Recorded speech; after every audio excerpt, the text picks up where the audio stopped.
अगला विषय है उमा सहित भगवान शिव का प्राकट्य, उनके द्वारा अपने स्वरूप का विवेचन तथा ब्रह्मा जी तीनों देवताओं की एकता का प्रतिपादन।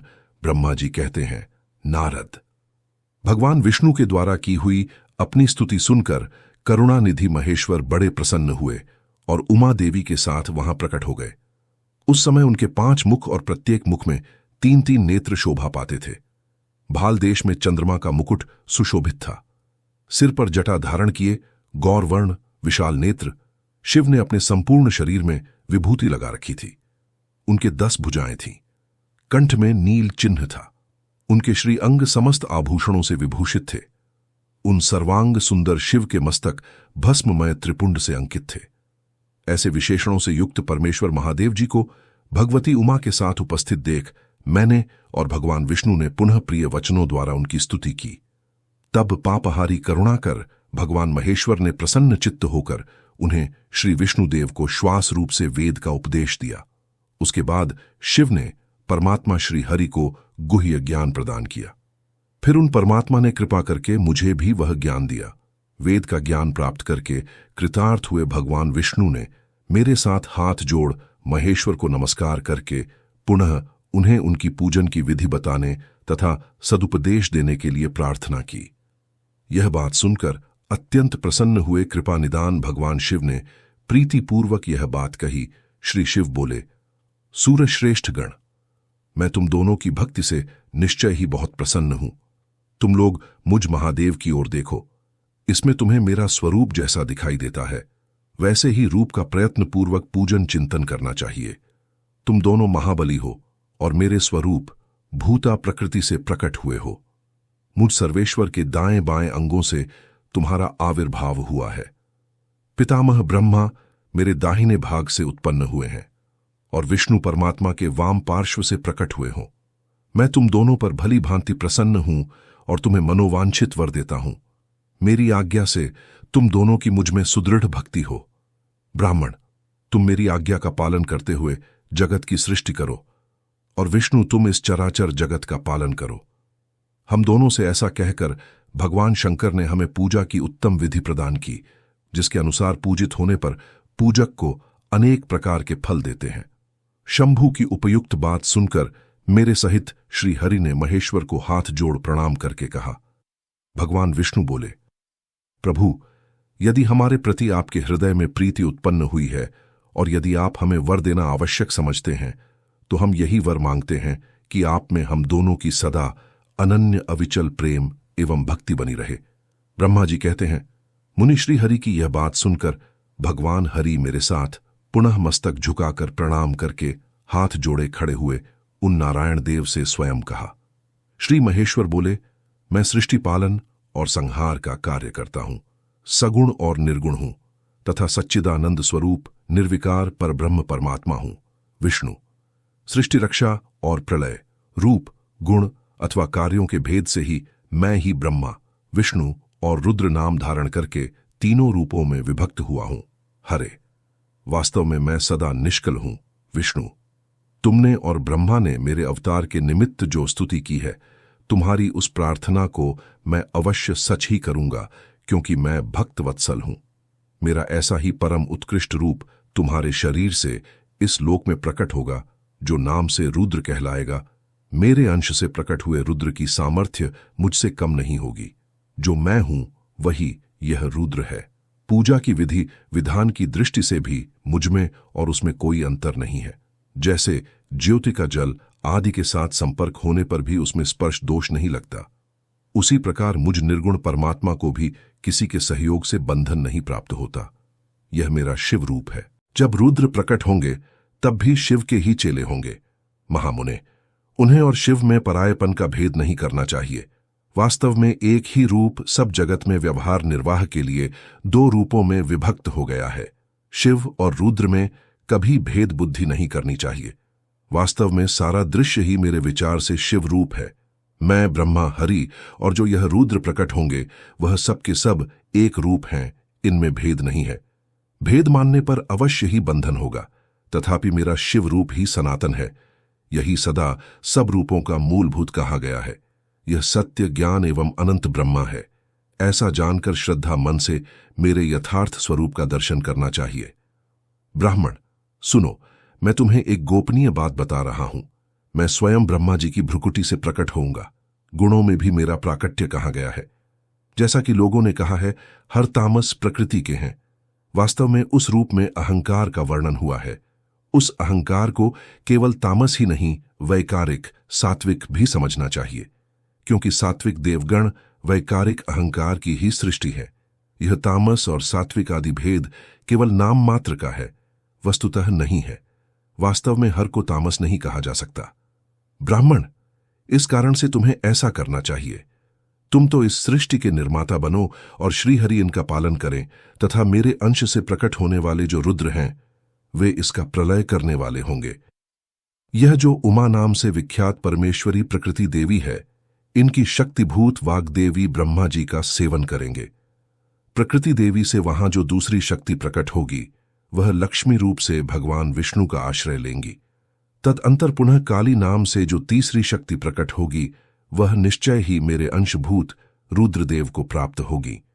वे कार्य की सिद्धि के लिए वहां ज्योति रूप से प्रकट होंगी। इस प्रकार मैंने देवी की शुभ स्वरूपा पराशक्तियों का परिचय दिया। उनका कार्य क्रमशः सृष्टि पालन और संहार का संपादन ही है। सुरश्रेष्ठ, ये सब की सब मेरी प्रिया प्रकृति देवी की अंशभूता है। हरे, तुम लक्ष्मी का सहारा लेकर कार्य करो। ब्रह्म, तुम्हें प्रकृति की अंशभूता वाग्देवी को पाकर मेरी आज्ञा के अनुसार मन से सृष्टि कार्य का संचालन करना चाहिए, और मैं अपनी प्रिया की अंशभूता काली का आश्रय ले रुद्र रूप से प्रलय संबंधी उत्तम कार्य करूंगा। तुम सब लोग अवश्य ही संपूर्ण आश्रमों तथा उनसे मिलने वाले अधिकारों द्वारा चारों वर्णों से भरे हुए लोक की सृष्टि एवं रक्षा आदि करके सुख पाओगे। हरे, तुम ज्ञान विज्ञान से संपन्न तथा संपूर्ण लोकों के हितैषी हो। मेरी आज्ञा पाकर जगत में सब लोगों के लिए मुक्तिदाता बनो। मेरा दर्शन होने पर जो फल प्राप्त होता है वही तुम्हारा दर्शन होने पर भी होगा। मेरी यह बात सत्य है, सत्य है, इसमें संशय के लिए स्थान नहीं है। मेरी हृदय में विष्णु है और विष्णु के हृदय में मैं हूं। जो इन दोनों में अंतर नहीं समझता वही मुझे विशेष प्रिय है। ब्रह्मा का दाहिने अंग से प्राकट्य हुआ है और महाप्रलयकारी विश्वात्मा रुद्र मेरी हृदय से प्रादुर्भाव होंगे। वैष्णव, मैं ही सृष्टिपालन और संहार करने वाले राजस आदि त्रिविध गुणों द्वारा ब्रह्मा, विष्णु और रुद्र नाम से प्रसिद्ध हो तीनों रूपों में पृथक पृथक प्रकट होता हूं। साक्षात शिवम से भिन्न हैं, वे प्रकृति और पुरुष से भी परे हैं। अद्वितीय, नित्य, अनंत, पूर्ण एवं निरंजन पर ब्रह्म परमात्मा हैं। तीनों लोकों का पालन करने वाले श्रीहरि भीतर तमोगुण और बाहर सत्वगुण धारण करते हैं। त्रिलोकी का संहार करने वाले रुद्रदेव भीतर सत्वगुण और बाहर तमोगुण धारण करते हैं, तथा त्रिभुवन की सृष्टि करने वाले ब्रह्मा जी बाहर और भीतर से भी रजोगुण ही हैं। इस प्रकार ब्रह्मा, विष्णु तथा रुद्र इन तीन देवताओं में गुण हैं, परंतु शिव गुणातीत माने गए हैं। विष्णु, तू मेरी आज्ञा से सृष्टिकर्ता पितामह का प्रसन्नता पूर्वक पालन करो। ऐसा करने से तीनों लोकों में पूजनीय होंगे। श्री हरि को सृष्टि की रक्षा का भार एवं भोग मोक्ष दान का अधिकार दे भगवान शिव का अंतर्ध्यान होना। परमेश्वर शिव बोले, उत्तम व्रत का पालन करने वाले हरे विष्णु, अब तुम मेरी दूसरी आज्ञा सुनो। उसका पालन करने से तुम सदा समस्त लोकों में माननीय और पूजनीय बने रहोगे। ब्रह्मा जी के द्वारा रचे गए लोक में जब कोई दुख या संकट उत्पन्न हो, तब तुम उन संपूर्ण दुखों का नाश करने के लिए सदा तत्पर रहना। तुम्हारे संपूर्ण दुस्सह कार्यों में मैं तुम्हारी सहायता करूंगा। तुम्हारे जो दुर्जय और अत्यंत उत्कट शत्रु होंगे उन सबको मैं मार गिराऊंगा। हरे, तुम नाना प्रकार के अवतार धारण करके लोक में अपने उत्तम कीर्ति का विस्तार करो और सबके उद्धार के लिए तत्पर रहो। तुम रुद्र के ध्येय हो और रुद्र तुम्हारे ध्येय हैं। तुम में और रुद्र में कुछ भी अंतर नहीं है। जो मनुष्य रुद्र का भक्त होकर तुम्हारी निंदा करेगा उसका सारा पुण्य तत्काल नष्ट हो जाएगा। पुरुषोत्तम विष्णु, तुमसे द्वेष करने के कारण मेरी आज्ञा से उसको नरक में गिरना पड़ेगा। यह बात सत्य है, इसमें संशय नहीं है। तुम इस लोक में मनुष्य के लिए विशेष सहयोग और मोक्ष प्रदान करने वाले और भक्तों के ध्येय तथा पूज्य होकर प्राणियों का निग्रह और अनुग्रह करो। ऐसा कहकर भगवान शिव ने मेरा हाथ पकड़ लिया और श्री विष्णु को सौंपकर उनसे कहा, तुम संकट के समय सदा इनकी सहायता करते रहना, सबके अध्यक्ष होकर सभी को भोग और मोक्ष प्रदान करना और सर्वदा समस्त कामनाओं का साधक एवं सर्वश्रेष्ठ बने रहना। जो तुम्हारी शरण में आ गया वह निश्चय ही मेरी शरण में आ गया।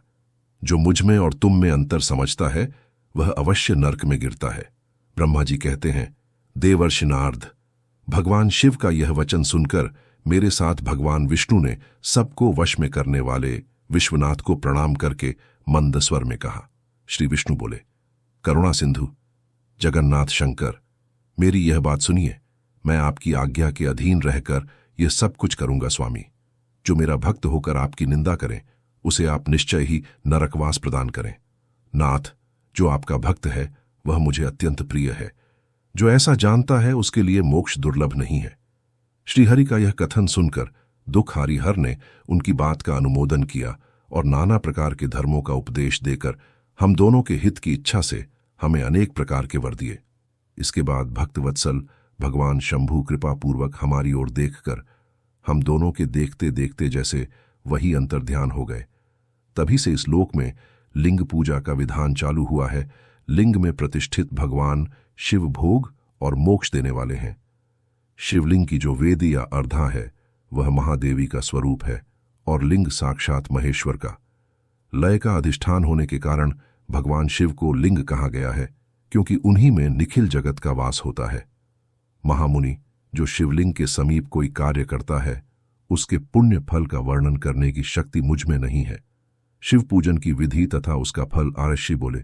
व्यास शिष्य महाभाग वसूत जी, आपको नमस्कार है। आज आपने भगवान शिव की बड़ी अद्भुत एवं परम पावन कथा सुनाई है। दयानिधे, ब्रह्मा और नारद जी के संवाद के अनुसार आप हमें शिव पूजन की वह विधि बताइए जिससे यहाँ भगवान शिव संतुष्ट होते हैं। ब्राह्मण, क्षत्रिय, वैश्य और शूद्र सभी शिव की पूजा करते हैं। वह पूजन कैसे करना चाहिए? आपने व्यास जी के मुख से इस विषय को जिस प्रकार सुना है वह बताइए। महर्षियों का यह कल्याणप्रद एवं श्रुति सम्मत वचन सुनकर सूत जी ने उन मुनियों के प्रश्न के अनुसार सब बातें प्रसन्नतापूर्वक बताईं। सूत जी बोले, मुनेश्वरों, आपने बहुत अच्छी बात पूछी है, परंतु वह रहस्य की बात है। मैंने इस विषय को जैसा सुना है और जैसी मेरी बुद्धि है उसके अनुसार आज कुछ कह रहा हूं। जैसे आप लोग पूछ रहे हैं उसी तरह पूर्व काल में व्यास जी ने सनत कुमार जी से पूछा था, फिर उसे उपमन्यु जी ने भी सुना था। व्यास जी ने शिव पूजन आदि जो भी विषय सुना था उसे सुनकर उन्होंने लोकहित की कामना से मुझे बता दिया था। इसी विषय को भगवान श्री कृष्ण ने महात्मा उपमन्यु से सुना था। पूर्व काल में ब्रह्मा जी ने नारद जी से इस विषय में जो कुछ कहा था वही इस समय मैं कहूंगा। ब्रह्मा जी ने कहा, नारद, मैं संक्षेप से लिंग पूजन की विधि बता रहा हूं, सुनो। जैसा पहले कहा गया है वैसा जो भगवान शंकर का सुखमय, निर्मल एवं सनातन रूप है उसका उत्तम भक्ति भाव से पूजन करें। इससे समस्त मनोवांछित फल की प्राप्ति होगी।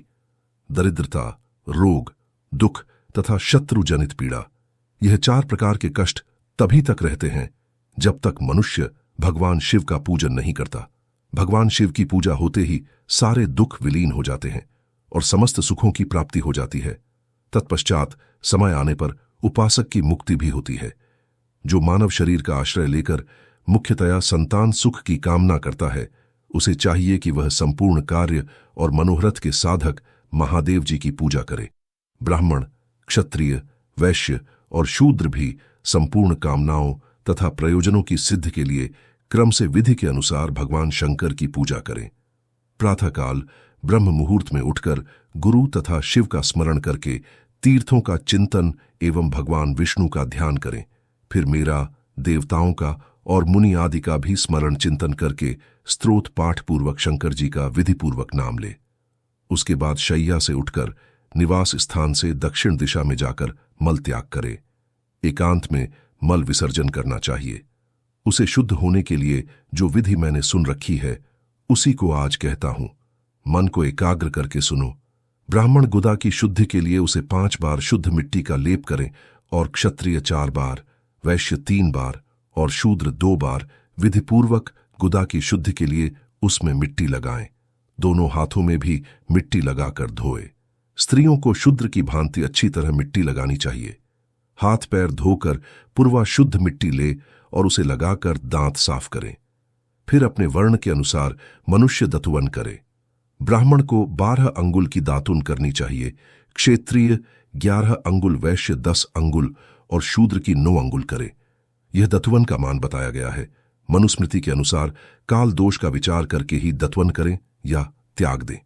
तात षष्ठी, प्रतिपदा, अमावस्या, नवमी, व्रत का दिन, सूर्यास्त का समय, रविवार का श्राद्ध दिवस, यह दंत धवन के लिए वर्जित है। इनमें दतुवन नहीं करना चाहिए। उसके पश्चात तीर्थों के जल से आदि में जाकर विधिपूर्वक स्नान करना चाहिए। विशेष देशकाल आने पर मंत्रोच्चारण पूर्वक स्नान करना उचित है। स्नान के पश्चात पहले आचमन करके वह वस्त्र धारण करें। फिर सुंदर एकांत स्थान में बैठकर संध्या विधि का अनुष्ठान करें। यथा योग्य संध्या विधि का पालन करके पूजा का कार्य आरंभ करें। मन को सुस्थिर करके पूजा गृह में प्रवेश करें। वहां पूजन सामग्री लेकर सुंदर आसन पर बैठे। पहले न्यास आदि करके क्रम से हर महादेव जी की पूजा करें। शिव की पूजा से पहले गणेश जी की, द्वारपालों की और दिक्पालों की भी भली भांति पूजा करके पीछे देवता के लिए पीठ स्थान की कल्पना करें अथवा अष्टदल कमल बनाकर पूजा द्रव्य के समीप बैठे और उस कमल पर ही भगवान शिव को समासीन करें। तत्पश्चात 3 आचमन करके पुनः दोनों हाथ धोकर 3 प्राणायाम करके मध्यम प्रणव अर्थात कुंभक करते समय त्रिनेत्रधारी भगवान शिव का इस प्रकार ध्यान करें। उनके 5 मुख है, 10 भुजाएं हैं, शुद्ध स्फटिक के समान कांति है।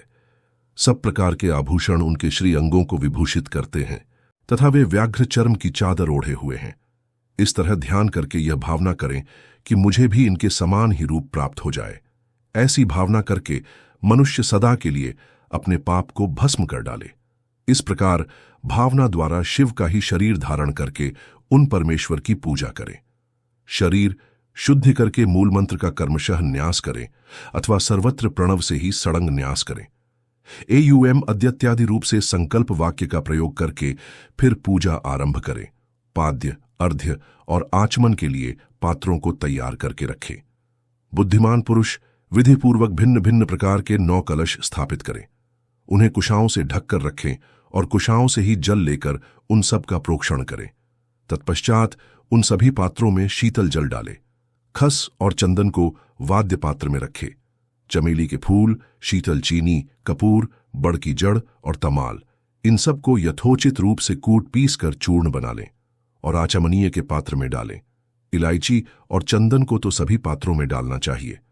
देवादिदेव महादेव जी के पार्श्व भाग में नंदीश्वर का पूजन करें। गंध, धूप और भांति भांति के द्वीपों द्वारा शिव की पूजा करें।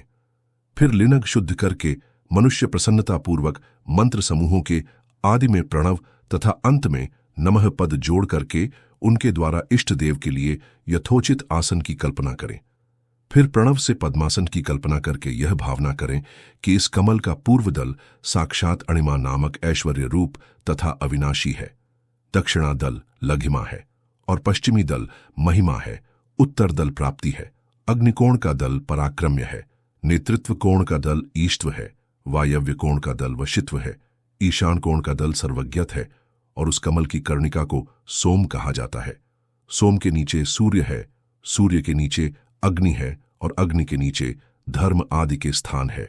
क्रमशः से ऐसी कल्पना करने के पश्चात चारों दिशाओं में अव्यक्त महतत्व अहंकार और उनके विकारों की कल्पना करें। सोम के अंत में सत, रज और तम, इन तीनों गुणों की कल्पना करें। इसके बाद सद्योजातम प्रज्ञामी इत्यादि मंत्र से परमेश्वर शिव का आवाहन करें। एयुएम वामदेवाय नमः इत्यादि वामदेव मंत्र से उनको आसन पर विराजमान करें। फिर एयुएम तत्पुरुषाय वैदेही इत्यादि रुद्र गायत्री द्वारा इष्ट देव का सानिध्य प्राप्त करके उन्हें अघोरभ्य इत्यादि अघोर मंत्र से वहां निरुद्ध करें। फिर ईशानाम सर्व विद्यानाय इत्यादि मंत्र से आराध्य देव का पूजन करें। पाद्य और आचमनीय अर्पित करके अर्घ्य दे। तत्पश्चात गंध और चंदन मिश्रित जल से विधिपूर्वक रुद्रदेव को स्नान कराएं। पंचगव्य निर्माण की विधि से 5 द्रव्यों को एक पत्र में लेकर प्रणव से ही अभिमंत्रित करके उन मिश्रित गव्य पदार्थों द्वारा भगवान को नहलाएं। तत्पश्चात पृथक पृथक दूध, दही, मधु, घी, गन्ने के रस से नहलाकर समस्त अभिष्टों के दाता और हितकारी पूजनीय महादेव जी का प्रणव के उच्चारण पूर्वक पवित्र द्रव्यों द्वारा अभिषेक करें। पवित्र जलपात्रों में मंत्रोच्चारण पूर्वक जल डालें। डालने से पहले साधक श्वेत वस्त्र से उस जल को यथोचित रीति से छान लें। उस जल को तब तक दूर न करें जब तक इष्ट देव को चंदन न चढ़ा दें। तब सुंदर द्वारा प्रसन्नतापूर्वक शंकर जी की पूजा करें। उनके ऊपर कुश, अपामार्ग, कपूर, चमेली, चंपा, कनेर, कमल आदि चढ़ाए और पूजा करें। परमेश्वर शिव के ऊपर जल की धारा की व्यवस्था करें। जल के द्वारा मंत्रोच्चारण पूर्वक पूजा करनी चाहिए। यह समस्त फलों को देने वाली होती है। तात अब मैं तुम्हें समस्त मनोवांछित कामनाओं की सिद्धि के लिए उन पूजा संबंधी मंत्रों को भी संक्षेप से बता रहा हूं। सावधानी के साथ सुनो। पावमान मंत्र से, वांग्मय इत्यादि मंत्र से, रुद्र मंत्र तथा नील रुद्र मंत्र से, सुंदर एवं शुभ पुरुष सूक्त से, श्री सूक्त से, सुंदर अथर्व शीर्ष के मंत्र से, आ नो भद्रा जीरो इत्यादि शांति मंत्र से, शांति संबंधी दूसरे मंत्रों से, भारुंड मंत्र और अरुण मंत्रों से, त्वा जीरो इत्यादि रथंतर साम से, पुरुष सूक्त से, मृत्युंजय मंत्र से तथा पंचाक्षर मंत्र से पूजा करे। 1 अथवा 101 जलधाराएं गिराने की व्यवस्था करे। यह सब वेद मार्ग से अथवा नाम मंत्रों से करना चाहिए। तदनंतर भगवान शंकर के ऊपर चंदन और फूल आदि चढ़ाए। प्रणव से ही मुखवास, तांबूल आदि अर्पित करे। इसके बाद जो स्फटिक मणि के समान निर्मल, निष्कल, अविनाशी, सर्वलोक कारण, सर्वलोकमय परम देव हैं, जो ब्रह्मा, रुद्र, इंद्र और विष्णु आदि देवताओं की भी दृष्टि में नहीं आते। वेद वेदता विद्वानों ने जिन्हें वेदांत में मन वाणी के अगोचर बताया है, जो आदि, मध्य और अंत से रहित तथा समस्त रोगियों के लिए औषध रूप हैं, जिनकी शिव तत्व के नाम से ख्याति है तथा जो शिवलिंग के रूप में प्रतिष्ठित हैं, उन भगवान शिव का शिवलिंग के मस्तक पर प्रणव मंत्र से ही पूजन करे। धूप, दीप, नैवेद्य, सुंदर तांबूल एवं सुरम्य आरती द्वारा यथोक्त विधि से पूजा करके स्तोत्रों तथा अन्य नाना प्रकार के मंत्रों द्वारा उन्हें नमस्कार करे। फिर अर्घ्य देकर भगवान के चरणों में फूल बिखेरे और साष्टांग प्रणाम करके देवेश्वर शिव की आराधना करे। फिर हाथ में फूल लेकर खड़ा हो जाए और दोनों हाथ जोड़कर निम्नांकित मंत्र से सर्वेश्वर शंकर की पुनः प्रार्थना करे। अज्ञानाद्य दिवा ज्ञाना जप पूजादिकम मया कृतम तदस्तु सफलम कृपया तव शंकर कल्याणकारी शिव। मैंने अनजान में अथवा जानबूझकर जो जप पूजा आदि सत्कर्म किए हों, वे आपकी कृपा से सफल हों। इस प्रकार पढ़कर भगवान शिव के ऊपर प्रसन्नतापूर्वक फूल चढ़ाए। स्वस्थि वाचन करके नाना प्रकार की आशीह 2 प्रार्थना करे। फिर शिव के ऊपर मार्जन करना चाहिए। मार्जन के बाद नमस्कार करके अपराध के लिए क्षमा प्रार्थना करते हुए पुनरागमन के लिए विसर्जन करना चाहिए। इसके बाद अद्य 6 से आरंभ होने वाले मंत्र का उच्चारण करके नमस्कार करे। फिर संपूर्ण भाव से विभोर हो इस प्रकार प्रार्थना करे, शिवे भक्ति, शिवे भक्ति, शिवे भक्तिर्भवे भवे, अन्यथा शरणम नास्ति त्वमेव शरणम मम। प्रत्येक जन्म में मेरी शिव में भक्ति हो, शिव में भक्ति हो, शिव में भक्ति हो। शिव के सिवा दूसरा कोई मुझे शरण देने वाला नहीं। महादेव, आप ही मेरे लिए शरणदाता हैं। इस प्रकार प्रार्थना करके संपूर्ण सिद्धियों के दाता देवेश्वर शिव का पराभक्ति के द्वारा पूजन करे। विशेषतः गले की आवाज से भगवान को संतुष्ट करे। फिर सपरिवार नमस्कार करके अनुपम प्रसन्नता का अनुभव करते हुए समस्त लौकिक कार्य सुखपूर्वक करता रहे। जो इस प्रकार शिव भक्ति परायण हो प्रतिदिन पूजन करता है, उसे अवश्य ही पग पग पर सब प्रकार की सिद्धि प्राप्त होती है। वह उत्तम वक्ता होता है तथा उसे मनोवांछित फल की निश्चय ही प्राप्ति होती है। रोग, दुहक, दूसरों के निमित्त से होने वाला उद्वेग, कुटिलता तथा विष आदि के रूप में जो जो कष्ट उपस्थित होता है, उसे कल्याणकारी परम शिव अवश्य नष्ट कर देते हैं। उस उपासक का कल्याण होता है। भगवान शंकर की पूजा से उसमें अवश्य सद्गुणों की वृद्धि होती है, ठीक उसी तरह जैसे शुक्ल पक्ष में चंद्रमा बढ़ते हैं। मुनिश्रेष्ठ नारद, इस प्रकार मैंने शिव की पूजा का विधान बताया। अब तुम क्या सुनना चाहते हो? कौन सा प्रश्न पूछने वाले हो? भगवान शिव की श्रेष्ठता तथा उनके पूजन की अनिवार्य आवश्यकता का प्रतिपादन नारद जी बोले। ब्रह्म, प्रजापति, आप धन्य हैं क्योंकि आपकी बुद्धि भगवान शिव में लगी हुई है। विधे, आप पुनः इसी विषय का सम्यक प्रकार से विस्तार पूर्वक वर्णन कीजिए। ब्रह्मा जी ने कहा, तात, एक समय की बात है, मैं सब ओर से ऋषियों तथा देवताओं को बुलाकर उन सबको क्षीर सागर के तट पर ले गया, जहां सबका हित साधन करने वाले भगवान विष्णु निवास करते हैं। वहां देवताओं के पूछने पर भगवान विष्णु ने सबके लिए शिव पूजन की ही श्रेष्ठता बतलाकर कहा कि एक मुहूर्त या एक क्षण भी जो शिव का पूजन नहीं किया जाता, वही हानि है, वही महान छिद्र है, वही अंधापन और वही मूर्खता है। जो भगवान शिव की भक्ति में तत्पर है, जो मन से उन्हीं को प्रणाम और उन्हीं का चिंतन करते हैं, वे कभी दुख के भागी नहीं होते।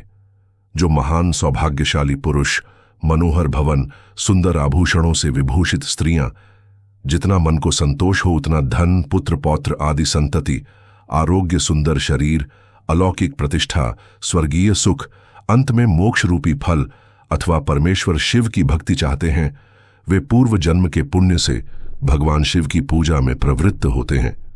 जो पुरुष भक्ति परायण हो शिवलिंग की पूजा करता है, उसको सफल सिद्धि प्राप्त होती है तथा वह पापों के चक्कर में नहीं पड़ता। भगवान के इस प्रकार उपदेश देने पर देवताओं ने श्रीहरि को प्रणाम किया और मनुष्यों की समस्त कामनाओं की पूर्ति के लिए उनसे शिवलिंग देने के लिए प्रार्थना की। मुनि श्रेष्ठ, उस प्रार्थना को सुनकर जीवों के उद्धार में तत्पर रहने वाले भगवान विष्णु ने विश्वकर्मा को बुलाकर कहा, विश्वकर्मा, तुम मेरी आज्ञा से संपूर्ण देवताओं को सुंदर शिवलिंग का निर्माण करके दो। तब विश्वकर्मा ने मेरी ओर श्रीहरि की आज्ञा के अनुसार देवताओं को उनके अधिकार के अनुसार शिवलिंग बनाकर दिए। मुन्नी श्रेष्ठ नारद, किस देवता को कौन सा शिवलिंग प्राप्त हुआ, इसका वर्णन आज मैं कर रहा हूं। इंद्र पद्मराग मणि के बने हुए शिवलिंग की ओर कुबेर सुवर्णमय लिंग की पूजा करते हैं। धर्मपीत मणिमय पुखराज के बने हुए लिंग की तथा वरुण श्याम वर्ण के शिवलिंग की पूजा करते हैं। भगवान विष्णु इंद्र नीलमय तथा ब्रह्म हेममय लिंग की पूजा करते हैं। विश्वदेवगण चांदी के शिवलिंग की, वसुगण पीतल के बने हुए लिंग की तथा दोनों अश्विनी कुमार पार्थिव लिंग की पूजा करते हैं। लक्ष्मी देवी स्फटिकमय लिंग की, आदित्यगण ताम्रमय लिंग की, राजा सोममोती के बने हुए लिंग की तथा अग्निदेव वज्र हीरे के लिंग उपासना करते हैं। श्रेष्ठ ब्राह्मण और उनकी पत्नियां और मिट्टी के बने शिवलिंग का, मयासुर चंदन निर्मित शिवलिंग का और नागगण मूंगे के बने हुए शिवलिंग का आदर पूर्वक पूजन करते हैं। देवी मक्खन के बने हुए शिवलिंग की, योगी जन भस्ममय लिंग की, यक्षगण दधि निर्मित लिंग की, छाया देवी आटे से बने हुए लिंग की, ब्रह्मा पत्नी रत्नमय शिवलिंग की निश्चित पूर्वक पूजा करती है। बाणासुर पारद या पार्थिव लिंग की पूजा करता है। दूसरे लोग भी ऐसा ही करते हैं। ऐसे ऐसे शिवलिंग बनाकर विश्वकर्मा ने विभिन्न लोगों को दिए तथा वे सब देवता और आर्षि उन लिंगों की पूजा करते हैं। भगवान विष्णु ने इस तरह देवताओं को उनके हित की कामना से शिवलिंग देकर उनसे और मुंह ब्रह्मा से पिनाकधारी महादेव के पूजन की विधि भी बताई। पूजन विधि संबंधी उनके वचनों को सुनकर देव शिरोमणियों सहित मैं ब्रह्मा हृदय में हर्ष लिए अपने धाम आ गया। मुन्ने, वहां आकर मैंने समस्त देवताओं और ऋषियों को शिव पूजा की उत्तम विधि बताई, जो संपूर्ण अभिष्ट वस्तुओं को देने वाली है। उस समय मुझ ब्रह्मा ने कहा, देवताओं सहित समस्त ऋषियों, तुम प्रेम परायण होकर सुनो। मैं प्रसन्नतापूर्वक तुमसे शिव पूजन की उस विधि का वर्णन करता हूं जो भोग और मोक्ष देने वाली है। देवताओं और मुनीश्वरों, समस्त जंतुओं में मनुष्य जन्म प्राप्त करना प्रायः दुर्लभ है।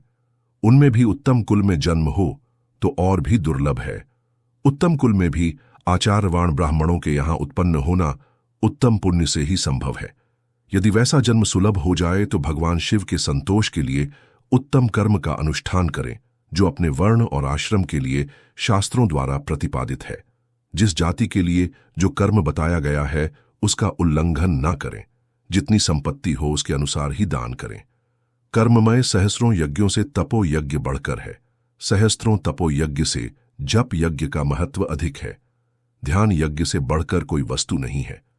ध्यान ज्ञान का साधन है, क्योंकि योगी ध्यान के द्वारा अपने इष्ट देव समरस शिव का साक्षात्कार करता है। ध्यान यज्ञ में तत्पर रहने वाले उपासक के लिए भगवान शिव सदा ही सन्निहित हैं। जो विज्ञान से संपन्न है, उन पुरुषों की शुद्धि के लिए किसी प्रायश्चित की आवश्यकता नहीं है। मनुष्य को जब तक ज्ञान की प्राप्ति न हो, तब तक वह विश्वास दिलाने के लिए कर्म से ही भगवान शिव की आराधना करे। जगत के लोगों को एक ही परमात्मा अनेक रूपों में अभिव्यक्त हो रहा है। एकमात्र भगवान सूर्य एक स्थान में रहकर भी जलाशय आदि विभिन्न वस्तुओं में अनेक से दिखते हैं। देवताओं, संसार में जो जो सत्य या असत्य वस्तु देखी या सुनी जाती है, वह सब पर ब्रह्म शिव स्वरूप ही है, ऐसा समझो। जब तक तत्वज्ञान ना हो जाए, तब तक प्रतिमा की पूजा आवश्यक है। ज्ञान के अभाव में जो भी प्रतिमा पूजा की अवहेलना करता है, उसका पतन निश्चित है। इसलिए ब्राह्मणों, यह यथार्थ बात सुनो, अपनी जाति के लिए जो कर्म बताया गया है, उसका प्रयत्न पूर्वक पालन करना चाहिए। जहां जहां यथावत भक्ति हो, उस आराध्य देव का पूजन आदि अवश्य करना चाहिए, क्योंकि पूजन और दान आदि के बिना पातक दूर नहीं होते। जैसे मैले कपड़ों में रंग बहुत अच्छा नहीं चढ़ता है, परंतु जब उसको धोकर स्वच्छ कर लिया जाता है, तब उस पर रंग अच्छी तरह चढ़ते हैं। इसी प्रकार देवताओं की भली भांति पूजा से त्रिविध शरीर पूर्णतया निर्मल हो जाता है। तभी उस पर ज्ञान का रंग चढ़ता है और तभी विज्ञान का प्राकट्य होता है। जब विज्ञान हो जाता है, तब भेदभाव की निवृत्ति हो जाती है। भेद की संपूर्णता निवृत्ति हो जाने पर द्वंद्व दुख दूर हो जाते हैं और द्वंद्व दुख से रहित पुरुष शिवरूप हो जाता है। मनुष्य जब तक गृहस्थ आश्रम में रहे, तब तक पांचों देवताओं की तथा उनमें श्रेष्ठ भगवान शंकर की प्रतिमा की पूजा करें, अथवा जो सबकी एकमात्र मूल हैं, उन भगवान शिव की पूजा सबसे बढ़कर है। क्योंकि मूल के सींचे जाने पर शाखा स्थानीय संपूर्ण देवता स्वतः तृप्त हो जाते हैं। अतः जो संपूर्ण मनोवांछित फलों को पाना चाहता है, वह अपने अभीष्ट की सिद्धि के लिए समस्त प्राणियों के हित में तत्पर रहकर लोक कल्याणकारी भगवान शंकर का पूजन करें। शिव पूजन की सर्वोत्तम विधि का वर्णन ब्रह्मा जी कहते हैं। अब मैं पूजा की सर्वोत्तम विधि बता रहा हूं, जो समस्त अभीष्ट तथा सुखों को सुलभ कराने वाली है। देवताओं तथा ऋषियों, तुम ध्यान देकर सुनो। उपासक को चाहिए कि वह ब्रह्म मुहूर्त में शयन से उठकर जगदम्बा पार्वती सहित भगवान शिव का स्मरण करें तथा हाथ जोड़ मस्तक झुकाकर भक्तिपूर्वक उनसे प्रार्थना करें। देवेश्वर, उठिए, उठिए। मेरे हृदय मंदिर में शयन करने वाले देवता उठिए। उमाकांत, उठिए और ब्रह्मांड में सबका मंगल कीजिए। मैं धर्म को जानता हूं, किंतु मेरी उसमें प्रवृत्ति नहीं होती। मैं अधर्म को जानता हूं, परंतु मैं उससे दूर नहीं हो पाता। महादेव, आप मेरे हृदय में स्थित होकर मुझे जैसी प्रेरणा देते हैं, वैसा ही मैं करता हूं। इस प्रकार भक्तिपूर्वक कहकर और गुरुदेव की चरण पादुकाओं का स्मरण करके गांव से बाहर दक्षिण दिशा में मलमूत्र का त्याग करने के लिए जाएं। मल त्यागने के बाद मिट्टी और जल से धोने के द्वारा शरीर की शुद्धि करके दोनों हाथों और पैरों को धोकर दतवन करें। सूर्योदय होने से पहले ही दतवन करके मुंह को 16 बार जल की अंजलियों से धोएं। देवताओं तथा ऋषियों, षष्ठी, प्रतिपदा, अमावस्या और नवमी तिथियों तथा रविवार के दिन शिव भक्तों को यत्नपूर्वक दत्तवन को त्याग देना चाहिए। अवकाश के अनुसार नदी आदि में जाकर अथवा घर में ही भली भांति स्नान करें। मनुष्य को देश और काल के विरुद्ध स्नान नहीं करना चाहिए। रविवार, श्राद्ध, संक्रांति, ग्रहण, महादान, तीर्थ, उपवास दिवस अथवा अशौच प्राप्त होने पर मनुष्य गर्म जल से स्नान न करे। शिव भक्त मनुष्य तीर्थ आदि में प्रवाह के सम्मुख होकर स्नान करें। जो नहाने के पहले तेल लगाना चाहे, उसे विहित एवं निषिद्ध दिनों का विचार करके ही तैलाभ्यंग करना चाहिए। जो प्रतिदिन नियम पूर्वक तेल लगाता हो, उसके लिए किसी दिन भी तैलाभ्यंग दूषित नहीं है, अथवा जो तेल इत्र आदि से वासित हो, उसका लगाना किसी दिन भी दूषित नहीं है। सरसों का तेल ग्रहण को छोड़कर दूसरे किसी दिन भी दूषित नहीं होता। इस तरह देशकाल का विचार करके ही विधिपूर्वक स्नान करें। स्नान के समय अपने मुख को उत्तर अथवा पूर्व की ओर रखना चाहिए। उच्चिष्ट वस्त्र का उपयोग कभी न करें। शुद्ध वस्त्र से इष्ट देव के स्मरण पूर्वक स्नान करें। जिस वस्त्र को दूसरे ने धारण किया हो अथवा जो दूसरों के पहने की वस्तुओं तथा जिसे स्वयं रात में धारण किया गया हो, वह वस्त्र उच्चिष्ट कहलाता है। उससे तभी स्नान किया जा सकता है जब उसे धो लिया गया हो। स्नान के पश्चात देवताओं, ऋषियों तथा पितरों को तृप्ति देने वाला स्नानांग तर्पण करना चाहिए। उसके बाद धुला हुआ वस्त्र पहने और आतचमन करें। तदंतर गोबर आदि से लीप पोत कर स्वच्छ किए हुए शुद्ध स्थान में जहां सुंदर आसन की व्यवस्था करें। वह आसन विशुद्ध काष्ठ का बना हुआ, पूरा फैला हुआ तथा विचित्र होना चाहिए। ऐसा आसन संपूर्ण अभीष्ट तथा फलों को देने वाला है। इसके ऊपर बिछाने के लिए यथा योग्य मृगचर्म अधिग्रहण करें। शुद्ध बुद्धि वाला पुरुष उस आसन पर बैठकर भस्म से त्रिपुंड्र लगाएं। त्रिपुंड्र से जप, तप और दान सफल होता है। भस्म के अभाव में त्रिपुंड का साधन जल आदि बताया गया है। इस तरह त्रिपुंड करके मनुष्य रुद्राक्ष धारण करें और अपने नित्य कर्म का संपादन करके फिर शिव की आराधना करें। तत्पश्चात 3 बार मंत्रोच्चारण पूर्वक आचमन करें। फिर वहां शिव की पूजा के लिए अन्न और जल लाकर रखें। दूसरी, कोई भी जो वस्तु आवश्यक हो उसे यथाशक्ति जुटाकर अपने पास रखें। इस प्रकार पूजन सामग्री का संग्रह करके वहां धैर्यपूर्वक स्थिर भाव से बैठे। फिर जल, गंध और अक्षत से युक्त एक अर्घ्य पात्र लेकर उसे दाहिने भाग में रखें। उससे उपचार की सिद्धि होती है। फिर गुरु का स्मरण करके, उनकी आज्ञा लेकर, विधिवत संकल्प करके अपनी कामना को अलग न रखते हुए पराभक्ति से सपरिवार शिव का पूजन करें। एक मुद्रा दिखाकर सिंदूर आदि उपचारों द्वारा सिद्ध बुद्धि सहित विघ्न हरि गणेश का पूजन करें। लक्ष्य और लाभ से युक्त गणेश जी का पूजन करके उनके नाम के आदि में प्रणव तथा अंत में नमः जोड़कर नाम के साथ चतुर्थी विभक्ति का प्रयोग करते हुए नमस्कार करें। यथा एयुएम गणपतये नमः अथवा एयुएम लक्षलाभयुताय सिद्धि बुद्धि सहिताय गणपतये नमः। तदनंतर उनसे क्षमा प्रार्थना करके पुनः भाई कार्तिकेय सहित गणेश जी का पराभक्ति से पूजन करके उन्हें बारंबार नमस्कार करें। तत्पश्चात सदा द्वार पर खड़े रहने वाले द्वारपाल महोदय का पूजन करके सती साध्वी गिरिराज नंदिनी उमा की पूजा करें। चंदन, कुमकुम तथा धूप, दीप आदि अनेक उपचारों द्वारा तथा नाना प्रकार के नैवेद्यों से शिवा का पूजन करके नमस्कार करने के पश्चात साधन शिव जी के समीप जाए। यथासंभव अपने घर में मिट्टी, सोना, चांदी, धातु या अन्य पारे आदि की शिव प्रतिमा बनाएं और उसे नमस्कार करके भक्तिपरायण हो उसकी पूजा करें। उसकी पूजा हो जाने पर सभी देवता पूजित हो जाते हैं। मिट्टी का शिवलिंग बनाकर विधिपूर्वक उसकी स्थापना करें। अपने घर में रहने वाले लोगों को स्थापना संबंधी सभी नियमों का सर्वथा पालन करना चाहिए। भूत शुद्धि एवं मातृकान्यास कर की प्राण प्रतिष्ठा करें। शिवालय में दिग्पालों की भी स्थापना करके उनकी पूजा करें। घर में सदा मूल मंत्र का प्रयोग करके शिवजी की पूजा करनी चाहिए। वहां द्वारपालों के पूजन का सर्वथा नियम नहीं है। भगवान शिव के समीप ही अपने लिए आसन की व्यवस्था करें। उस समय उत्तराभिमुख बैठकर आचमन करें। उसके बाद दोनों हाथ जोड़कर प्राणायाम करें। प्राणायाम काल में मनुष्य को मूल मंत्र की 10 आवृत्तियां करनी चाहिए। हाथों से 5 मुद्राएं दिखाएं। यह पूजा का आवश्यक अंग है। इन मुद्राओं का प्रदर्शन करके ही मनुष्य पूजा विधि का अनुसरण करें।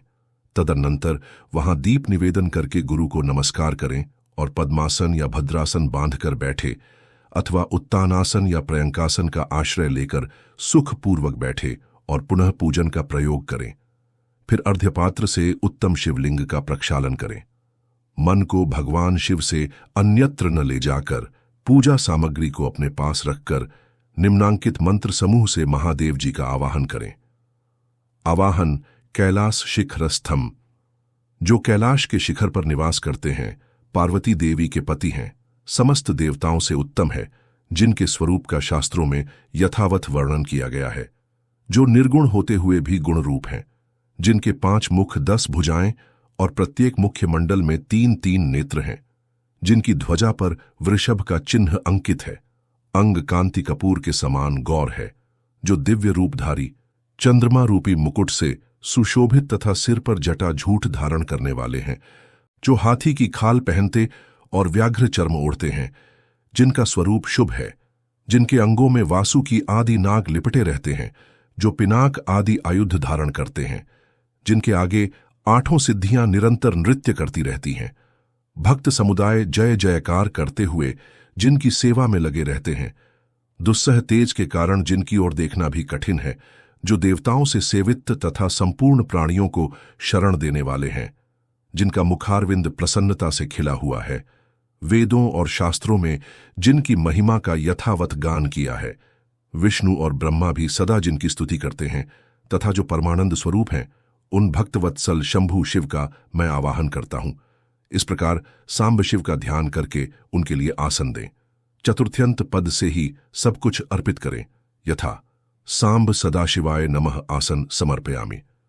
आसन के पश्चात भगवान शंकर को पाद्य और अर्घ्य दें।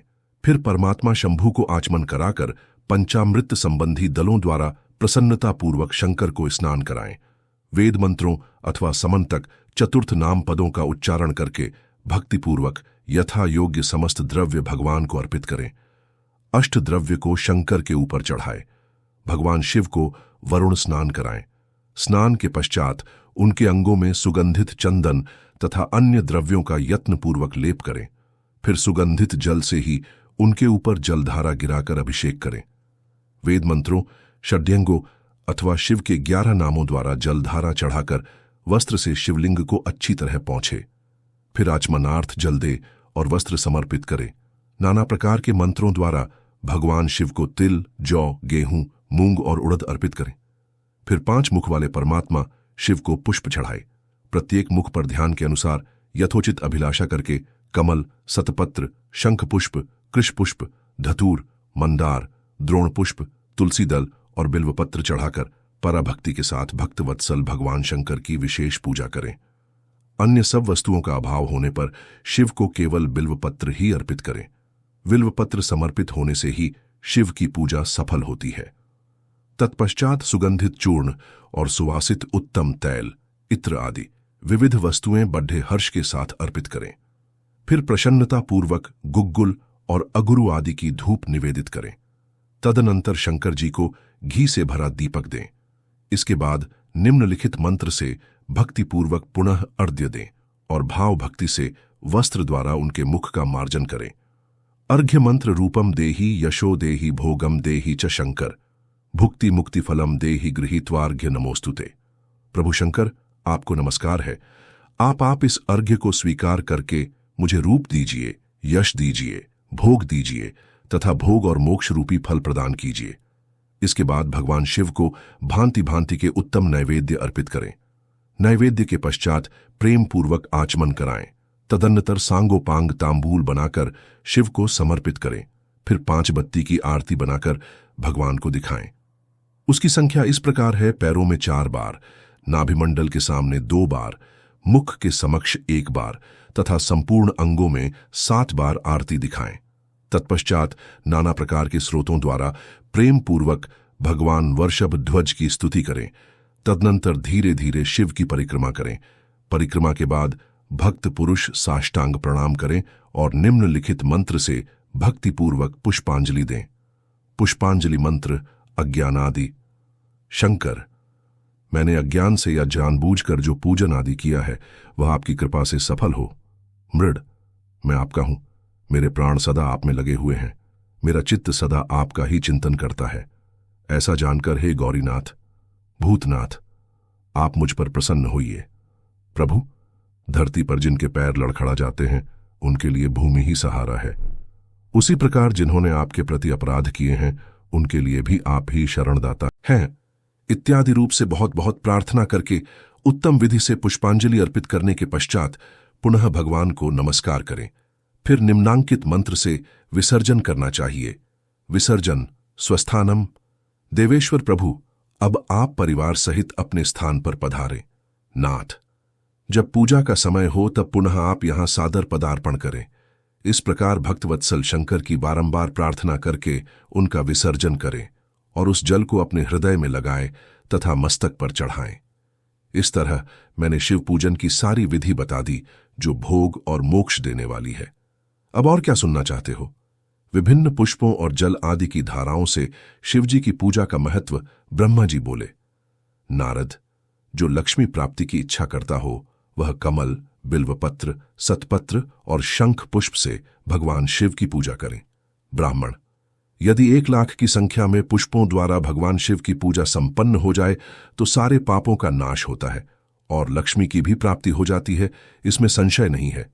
प्राचीन पुरुषों ने 20 कमलों का एक प्रस्थ बताया है। 1 सहस्त्र बिल्व पत्रों को भी एक प्रस्थ कहा गया है।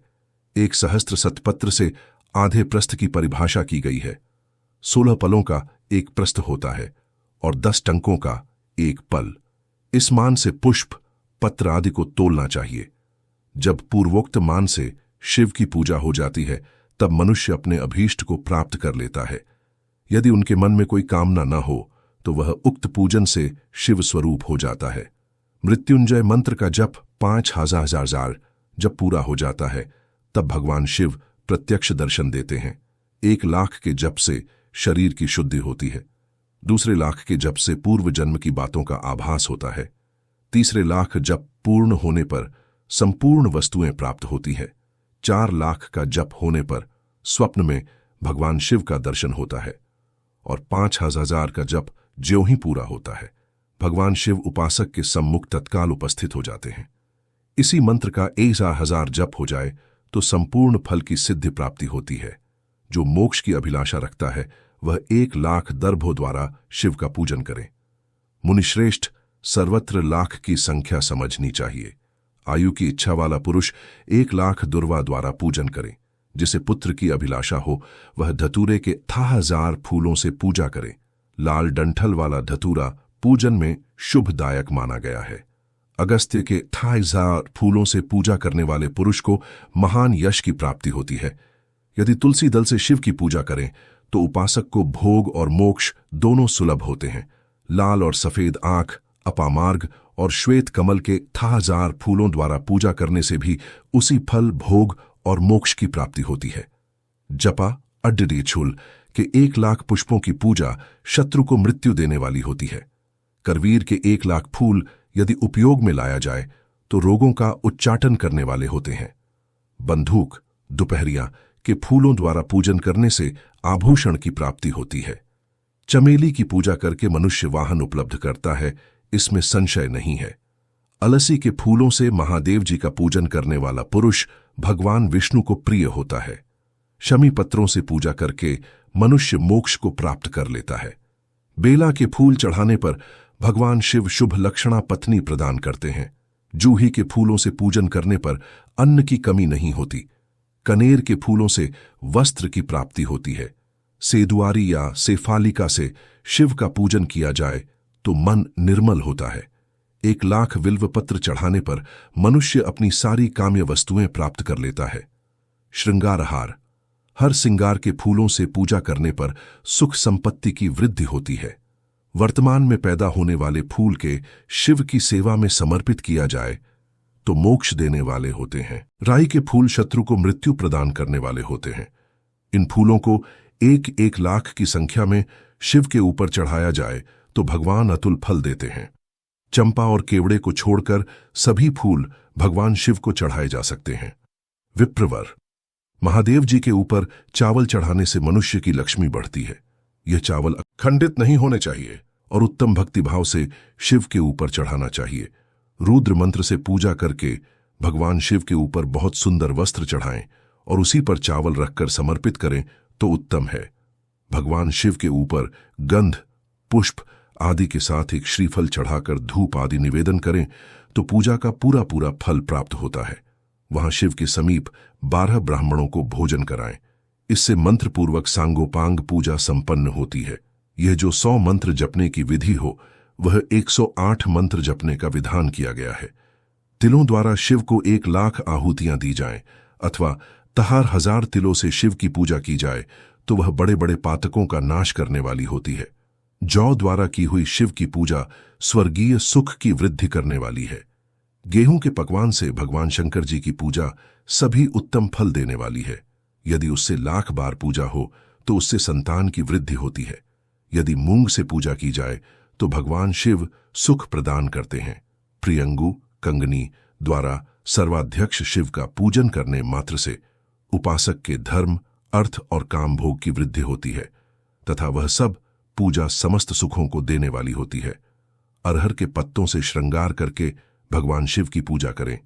यह पूजा नाना प्रकार के सुखों और फलों को देने वाली है। मुनीश्वरों, अब फूलों की संख्या का तोल बताया जा रहा है। प्रसन्नतापूर्वक सुनो। सूक्ष्म मान का प्रदर्शन करने वाले व्यास जी ने एक प्रस्थ शंख पुष्प को 1,00,000 बताया है। 11 प्रस्थ चमेली के फूल हो तो वही 1,00,000 फूलों का मान कहा गया है। जूही के 1000 फूलों का भी वही मान है। राई के 1000 फूलों का 5.5 प्रस्थ है। उपासक को चाहिए कि वह निष्काम होकर मोक्ष के लिए भगवान शिव की पूजा करें। भक्ति भाव से विधि पूर्वक शिव की पूजा करके भक्तों को पीछे जलधारा समर्पित करनी चाहिए। ज्वर में जो मनुष्य प्रलाप करने लगता है उसकी शांति के लिए जलधारा शुभ कारक बताई गई है। शत रुद्रीय यंत्र से, रुद्री के 11 पाठों से, रुद्र के नाम से, पुरुष सूक्त से, 6 रच्चा वाले रुद्र सूक्त से, महामृत्युंजय मंत्र से, श्री गायत्री मंत्र से अथवा शिव के शास्त्रोक्त नामों के आधार पर बने हुए मंत्रों से आदि में प्रणव व अंत में नमः द्वारा शिव की पूजा करनी चाहिए। सुख और संतान की वृद्धि के लिए जलधारा उत्तम बताई गई है। वंश का विस्तार होता है। उत्तम भस्म धारण करके उपासक को नाना प्रकार के शुभ एवं दिव्य द्रव्यों द्वारा पूजा की जाए और सहस्त्र नाम मंत्रों से घी की धारा चढ़ाई जाए। ऐसा करने पर वंश का विस्तार होता है। इसी प्रकार 10,000 मंत्रों से शिवजी की पूजा की जाए तो प्रमेह रोग की शांति होती है और उचित फल की प्राप्ति हो जाती है। यदि कोई को नपुंसकता को प्राप्त हो तो वह घी से शिवजी की भली भांति पूजा करें तथा ब्राह्मणों को भोजन कराएं। साथ ही उसके लिए प्राजापत्य व्रत का भी विधान किया है। यदि बुद्धि जड़ हो जाए तो उस अवस्था में पूजा केवल शर्करा मिश्रित दूध की धारा बढ़ानी चाहिए। ऐसा करने पर उसे बृहस्पति के समान उत्तम बुद्धि प्राप्त हो जाती है। जब तक 10,000 मंत्रों का जप पूरा न हो जाए तब तक दुग्ध धारा द्वारा भगवान शिव का उत्कृष्ट पूजन चालू रखना चाहिए। अपने घर में सदा कलह रहने लगे तब पूर्ण रूप से दूध की धारा चढ़ाने से सारा दुख नष्ट हो जाता है। सुवासित तेल से पूजा करने पर भोगों की वृद्धि होती है। यदि मधु से पूजा की जाए तो राज्यक्षमा रोग दूर हो जाता है। गंगा जल की धारा तो भोग और मोक्ष दोनों फलों को देने वाली है। ये सब जो धाराएं बताई गई हैं, इन सब को मृत्युंजय मंत्र से चढ़ाना चाहिए। उसमें भी उक्त मंत्र का विधान है। 10,000 जप करना चाहिए और 11 ब्राह्मणों को भोजन कराना चाहिए। ओम नमः शिवाय।